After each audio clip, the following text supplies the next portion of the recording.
Dear viewer, good evening and welcome to Current Issue. With me today, the Executive Director of NAACP, Kamilia, Landrum, and the Executive Director of ARCL, Mariam, Charara. Welcome to MEA. Thank you, Wally. Thank you. I'll start with you, Kamilia. Tell us more about the NAACP. It's established in 1901 and they are the oldest civil rights league organization. Tell me what the everyday operation for you. What kind of cases you handle?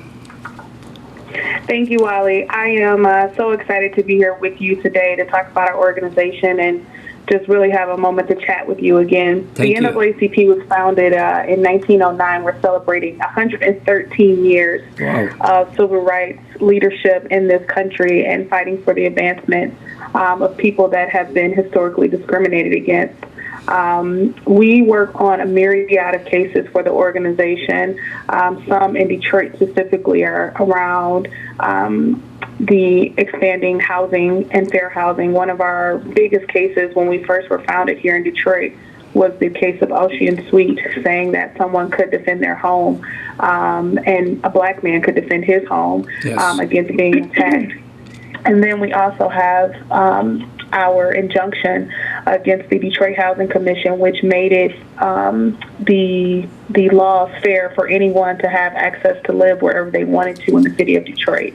Those are some of our first historical cases. Now we still work on making sure that people have access. Right now, voting rights is huge because we know that they are under attack. Absolutely. For individuals who want to be able to cast their vote. And so we're making sure that when people actually go out to the polls, that their votes are protected and that they have full access and equal access to the ballot, just like everyone else does. Absolutely. And you are getting involved, the young people, our new generation, involved in the organization. And honestly, that's so important to get our youth to involve in American politics, in the issue in the community, and that we could have them as a leader in the future in the community. Yeah. Yes. That's how I started in the organization. I was 15 when I joined in our youth council, and I've been a part of it now for about 17 years, maybe 18 years. And it was because of my young years where I learned about serving my community, what it was like to be politically involved. The NAACP taught me all of that, and now I get to live it and work it every single day. Great. Mariam, I know you are the executive director of the Arab American Civil Rights League, and honestly, the founder of the ACRL, Attorney Nabi Ayat, he was involved years before we established the ACR and helping the community, getting involved in the civil rights of the community. Tell me more about the community. What you do in your office, what kind of cases you handle, and go ahead. Hello, hi. Thank you for having me. I'm very excited to be on here today. It's an honor and privilege to stand as Executive Director of the Arab American Civil Rights League. Thank you so much. I just took on this role. I started in January, and so even since then, I've learned so much, and I'm extremely honored and humbled to work by a board that has serves a very similar mission, but also joining forces with a very prestigious organization, the NAACP. So thank you also for being here too. The ACRL, I actually also want to say that the ACRL is a nonprofit organization, of course, and it was formed in 2011 in response to the overwhelming need in the Arab American community for advocacy and protection of civil rights and liberties. And the ACRL was formulated and committed to protecting the civil rights of Arab Americans through, educating them and advocating for them when there is a situation that they don't know how to handle. So the organization is it's a prestigious organization held and based out of Dearborn, Michigan. Well, it's not just Dearborn, Michigan, but the whole Middle Eastern community in Michigan. Yeah. Absolutely. Well, when I say Dearborn, Michigan, Dearborn is the highly populated Arab American community, and Yes. it's basically, it hits home base for us, and it's open in Dearborn as it stands as a task force for others to be able to feel comfortable to come forward when experiencing some kind of heavy burden of feeling discriminated against or facing any kind of prejudice or stereotype. After 2011, the need for that support has been extremely overwhelming. Yes. And so this organization, indeed, Wally, is not just based in Dearborn. It's a national organization because we speak for unity, and we speak not just for the Arab Americans, but other minorities as well. As we stand to work together to build these coalitions and promote understanding. Yes. And and combating these negative stereotypes when they happen, and that's what I'm very humbled to be a part of. And the Arab American, yes. Honestly, Mariam, all the ethnic minorities, they're facing the same issue, the same problem. If it's African American, if it's Arab American, if it's Asian American, if it's Latino American, we have all the same issue: the voting right, the discrimination against us, the hiring. So many issues that help. We share. And we should be working together. But before I get to that, can you tell me more about the no-fly and the match name? And a lot of people, honestly, they prevent a lot of people from coming to America because when they go to the embassy, you have a match name. We cannot give you a visa. At the airport, when he get here, he got all a problem. Even when he's here, he's got a problem because his name matched somebody work with terrorist organization. So how you handle that in your office? Well, the Arab American Civil Rights League is really huge on the no-fly list. As Nabi Hayat, our attorney that stands as also the founder of the Arab American Civil Rights League, he has fighting a case on that very issue. It's unfortunate that a lot of our community members are coming forward that this is something that's affecting them, their livelihood, and everything around them. So I think this is extremely important that we continue to advocate for this no-fly list to be some kind of reform. We need changes on it because this is inflicting on the lives of individuals, not just on a business level, but also human nature, humankind. They're human beings. They should not have to be on this list that basically hinders your ability to succeed. It takes away from your right to do what you want to do it in order to build your life here. So it's unfortunate to say, but it's definitely something that we're tackling, and we're tackling full force with different organizations and different leaders and advocates, and hopefully we're creating some momentum now. So this is definitely the most important time, overwhelmingly. Kamilia, how you work together with the ACRL, and I believe you have event together and yearly event. How is close? And you have the Reverend. He's in a board of ACRL, and I'm a proud member of the board too. And so that means there is a communication. They're working together. Can you shade what kind of event that you guys work together? Yeah, absolutely. So as you just stated, our president, Reverend Anthony, serves on the board for the ACRL. I've also gained a great relationship with the past executive directors and working with the founder, Attorney Ayad. We every year host the Justice Awards in partnership, which honors leaders in the legal community that are standing on the right side of justice and the right side of history when it comes to reforming our criminal justice system. And so that is something we've been doing for the last few years. COVID affected us in the pandemic, but we still have worked together on issues legally to make sure that we have constant communication between our law groups and making sure that individuals know that, when there is discrimination happening in this city or in this state, that they do have two groups that are coming together to make sure that the voice of the people is well represented. And honestly, Reverend Anthony, he's a giant to defend the civil right, not just for African American, but all the ethnic minority. Yes, absolutely. Yes, he is not afraid to speak out against injustice, and that's what makes him such an icon amongst many of us, because he stands up for all of the least of these and not just some. Great. Kamilia, let's talk about the Black History Month.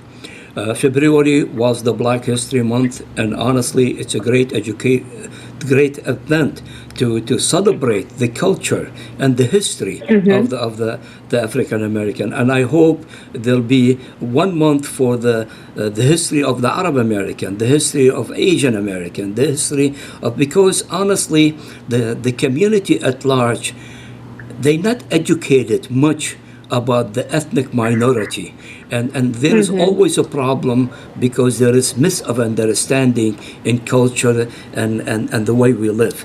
You know, tell me more about the Black History Month. What you did, like in the museum, getting the young people involved, getting other organizations from different groups involved with you. Go ahead. Well, you know, Wally, they say Black History Month is for other people to celebrate us, because we celebrate ourselves all year long. But it is important to have young people coming together, learning about what it means to be Black both in America, but Black in this world, and where their history came from. And to learn the history, that's very, very important. You know, if they don't understand the history, you know what, they don't have the things to tackle. Go ahead. A lot of people think, you know, Black history started with slavery here in America, but that's just so untrue. Our history started long ago with leaders in the civilization. And so when you have Black history celebrations, it really just allows others to celebrate the advancements that we've come through in this country, and to make sure that we're able to highlight those accomplishments in business and sports, in our communities, in education and health. A lot of times we recognize pioneers and heroes that have paved the way for us to be able to live now. And they contribute so much to the society and history of America. Yes, they do. Yes, and so that's why one of the reasons Black History Month is just so important, because you finally get to highlight all of those iconic individuals that have made, you know, mountains move for us to be where we are here today. Kamilia, the museum, the African American Museum, it's a great place to learn about the history. Did you have an activity? Before the big one in D.C., before the DC too, the Smithsonian was built, Detroit had the largest one. Yes. And tell me, are you getting an event? Are you bringing the children from a school to the museum so they could learn more about the history? Oh, yeah, absolutely. Yes. We often, you know, ensure all of the exhibits that are there are so powerful.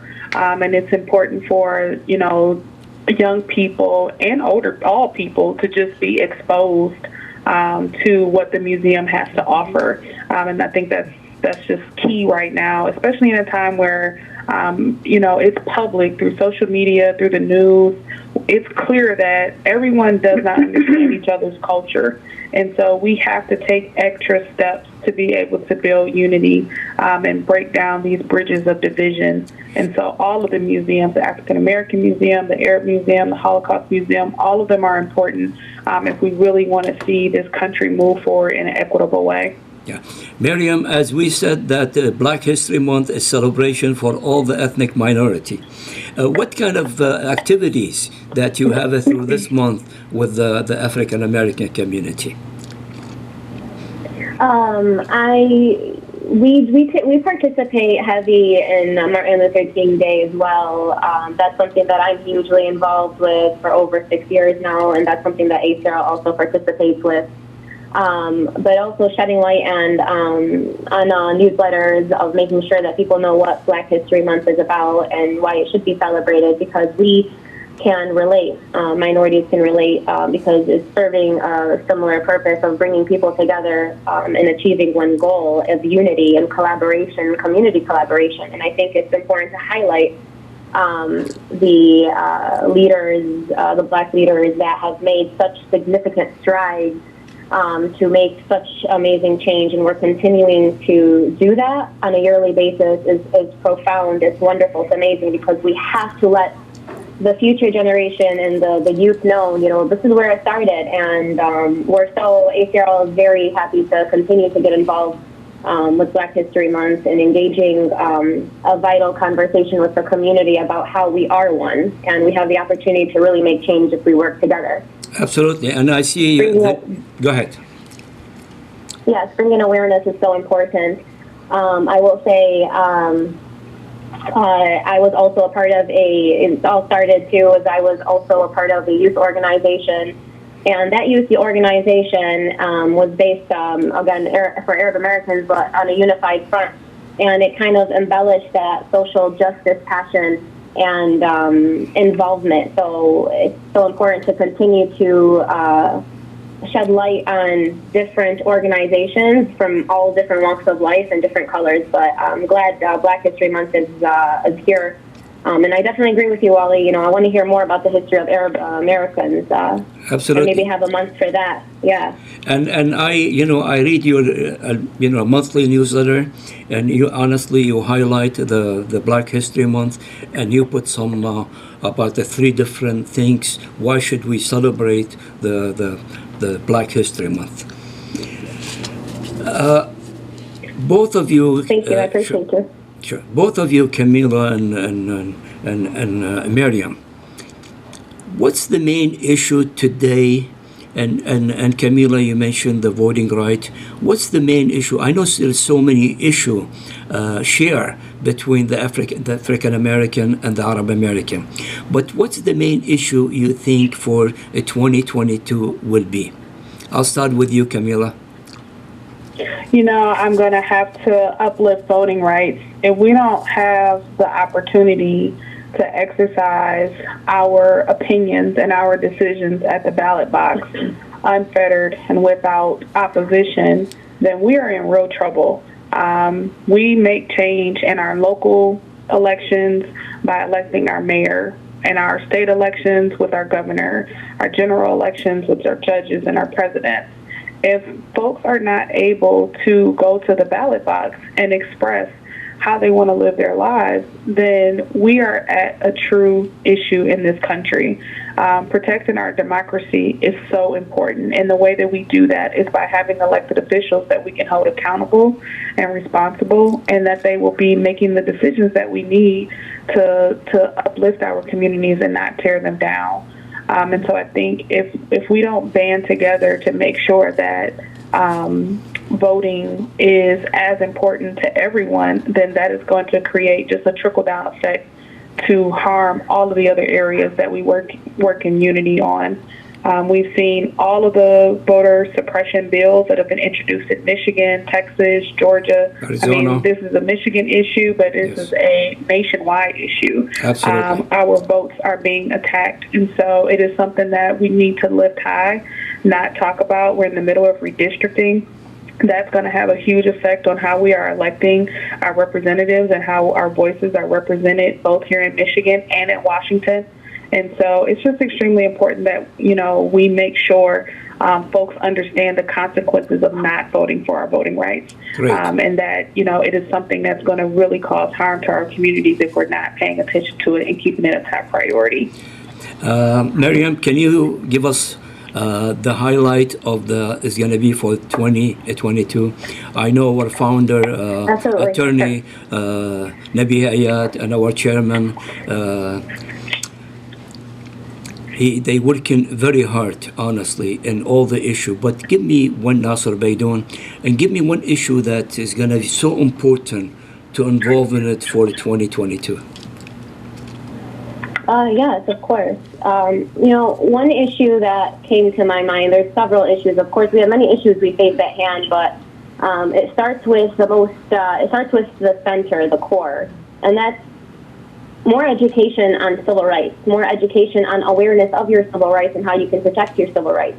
Yes. And how you can be more involved and being more aware. So I think it starts with awareness, and that is the issue that we're facing today. We need to educate more on civil rights, and that starts with the younger population. That Absolutely. starts with bringing it out and talking to the schools, working together. And that, when you have community collaboration and you have unity and you have individuals of all walks of life coming together to serve one issue, and that's the civil rights of human beings. Like, this is huge. And when you come together and you educate, then our voices are heard, and then we can tackle the issues at hand. We have many issues we're facing. There's not just one issue. I think one thing that we can definitely work on, and that's something that we can do as a collaborative effort, is to begin with awareness. Educate people, educate the public, educate the youth, educate the leaders, educate the representatives that represent the constituents on how can we protect the civil rights of our population, and how can we stand in unity when we need it most. And so that's definitely where I'm at, where I stand at. Honestly, you know what, as I mentioned before, you know, the community at large had lack of information about the culture and the custom and the history of those ethnic minority, if it's in Michigan or nationwide. And we have to push hard for the administration, if it's federal or state or local, to put those courses in the school, in the workplace, in social event. You know, it's so important for everybody to understand each other culture. And Kamilia, I agree with you. sure. Absolutely. Honestly, Kamilia, is not just the voting at the national level, the local and the state level. It's very, very important, because that will work with our daily life. You know, what happened in the local, it care about me, my family, the children going to school, all the, you know. So yes, we should pay attention to the national, but by far more attention to the state and the local. I agree. Our education, our school systems, the businesses that we see operating in our neighborhoods, the types of businesses that come, all of it, housing, the parks, everything is connected to voting. And so it's so important that we make sure that everyone has the equal access to that ballot. Great. As you know, we broadcast nationwide. We broadcast in every state in the nation through Slink, and we broadcast in the 12th state through Cox Cable, our social media. So, Kamilia, I want 2 minutes from you, a message, first to the African American and then to the community at large. Well, thank you again, Wally, for this chance as we wrap up today. But my message to African Americans, you know, freedom is important, and you are worth your freedom. Their freedom is under attack, and with it being under attack, we have to stand up for what it is that we've fought for already and what it is that we already believe in. We have to protect the gains that we have made in education, in business, in housing, in our communities, and we cannot afford to go back where those things are constantly taken away from us. My message to the broader community is it is important for us not to turn our eyes to the wrong that is happening in our communities, but to equally stand up for each other. We can't just let Black people fight for Black issues, Arab people fight for Arab issues. We have to fight together because they affect all of us. And when we lift each other up, that is when we will have true freedom in this country. And so both groups of people that are trying to make advances in this country and fighting against discrimination, fighting against racism, we have to learn to do it together and to show up for each other in those fights. Absolutely, and honestly, if it's if the African American or Arab American, Latino, we share same issue, and if we united and face the issue, all of us, we're going to be very strong, and our voice will be heard widely. Mariam, can you give me 2 minutes? I mean, there is about 60 million Arab American, let's say Middle Eastern American in the United States? What's your message to them? My message is to always use your voice, because it has a lot of power behind it. I say stand up for what is yours and protect the foundation that you built, because it's not just for you, it's for your family. If you feel like you need some guidance, seek it, and seek that kind of guidance, because nobody deserves to be discriminated against, and nobody deserves to feel less of what they feel. When I talk to my community, to the Arab Americans, I say that you have your rights, they're reserved, they're protected, so preserve them and learn about them, and learn about the Bill of Rights, learn about the Civil Rights, learn about the amendments, learn about the United States in general, so you can also feel more of a unified effort to stand up for what is yours. I say that we have the same opportunity that many have, that all walks of life have, so take that opportunity and win. To the community at large, I say we are facing a really hard time right now, and mental health is real. Discrimination is real. Stereotypes are real. People are getting affected and hurt. It's just ask someone, are you okay? Ask someone, do you need help? And just refer if you can't do. So the population at large, my community, I say that we are all in this together, all walks of life, all cultures. Learn cultural competency and come together as a unified effort to really create change. Our voices, the voices of the people, no matter what color, no matter what race, no matter what skin type you have, it doesn't matter who you are. If we come together, our voice is very powerful. And where does it begin? It begins in the trust of our community, and in the trust of the representatives and local and state officials and our community members, our leaders that have our back. So I say that let's come together, let's join on a unified front for our organizations to really tackle these issues when they come, so we can be ready for anything that comes. And so that is my vision. I am hoping that there is going to be more unity amongst our important organizations that share very similar missions, and hopefully only future success. Great, and my message to the community nationwide: if you have any issue, you could contact the Arab American Civil Rights League. It's ACRL. You could visit their website, and honestly, there is people there that they will definitely help you. They'll take your case as an important case. And go ahead. I just want to say that's amazing that you're saying that. I really appreciate you. I just want to say that no matter what, the Arab American Civil Rights League will stand in solidarity with every walk of life. What's important is you speak up. A lot of people are afraid to speak up, and it starts with speaking up. Your voice, it matters, and it begins with that. So if the Arab American Civil Rights League may not be able to fix the problem or the solution, we're going to want answers, and we're going to refer you to the right place. And that goes for the NAACP and ACRL. We share a very similar foundation and a mission to tackle the issue at hand. Absolutely. Well, thank you so much for both of you, and highlight the issue that concern all of us, all the ethnic minority, and your invitation for the community, not just in Michigan, nationwide, if they have any issue, to come to you, and I'm pretty sure you could handle it as very important issue. Dear viewer, that was my interview with Kamilia Landrum. She is the Executive Director of NAACP, and Mariam Charara, and she is the Executive Director of the Arab Civil Rights League Organization. Thank you so much for the interview. Thank you.